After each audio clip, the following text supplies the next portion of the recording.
The man only glanced at the tape on the wall, and immediately suspected something terrifying was hidden behind it. Sure enough, when he moved the cabinet aside, he found a tightly sealed package, and what was inside startled him even more. It turned out to be an old travel magazine. After the apocalypse, people could only survive by hiding underground, and over 100 years, many new rules were made. Even marriage and childbirth required approval, all to ensure resources in the bunker remained sufficient. Old items like travel magazines were called historical relics by the authorities. If found, they had to be reported and destroyed. Otherwise, one would be expelled from the bunker and die in the toxic outside world. Even knowing hiding such relics was a serious crime, the man still chose to keep it, because he wanted more people to know the outside wasn't that scary. But by then, Julie had already uncovered more secrets. She saw through a hard drive that the outside was no longer barren, but lush with greenery.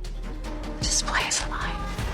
But while unlocking the drive, her location was also exposed. Viewing forbidden relics was a major offense. Soon Julie would be sent out of the bunker. But before that, she planned to share what she had seen with everyone. After entering a sequence of commands, she hacked into the main control system of the bunker and broadcasted all the footage of the outside world. All the workers froze in shock. They had never seen anything so beautiful, but they were quickly threatened by the authorities, told to shut their eyes immediately and cut off the control system at once.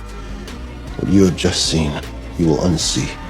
Julie's actions enraged the administrators. They launched a full-scale manhunt. Every corner was filled with guards. Julie was hiding in the waste chute. She quietly made her way to the lowest maintenance level. But this still wasn't the outside world. Even after reaching the bottom, she was still found by the authorities. They took the hard drive and destroyed it in front of everyone. But they didn't know Julie had another plan. She had stopped running for a reason. She wanted to be sent outside. She knew the outside wasn't as deadly as they claimed, and the others who died out there must have had issues. So she decided to see for herself. The main hall was packed with people. Every time someone was exiled, people would gather to watch, and without exception, everyone had died in the toxic air. But they didn't know Julie's case would be completely different. She was soon dressed in a special protective suit. After the sentence was read aloud, Julie walked toward the surface without hesitation. Sure enough, when she reached the outside, what she saw wasn't a wasteland, but a landscape full of greenery. But the footage shown inside the bunker still showed desolation. They believed Julie was doomed.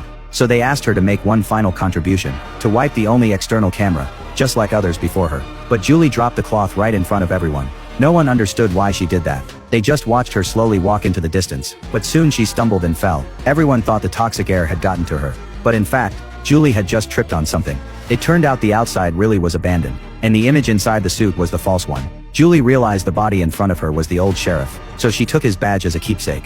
Then she looked at the tape on her suit, and suddenly understood everything. It turned out the others had died because of faulty tape, which allowed the toxic air to seep in. But Julie had replaced her tape ahead of time. That's why she could survive on the surface. She tried walking further ahead. Sure enough, the helmet signal was soon lost, and her view returned to reality. But Julie froze in place. She saw something even more terrifying. There were countless bunkers out there, and they weren't the only survivors.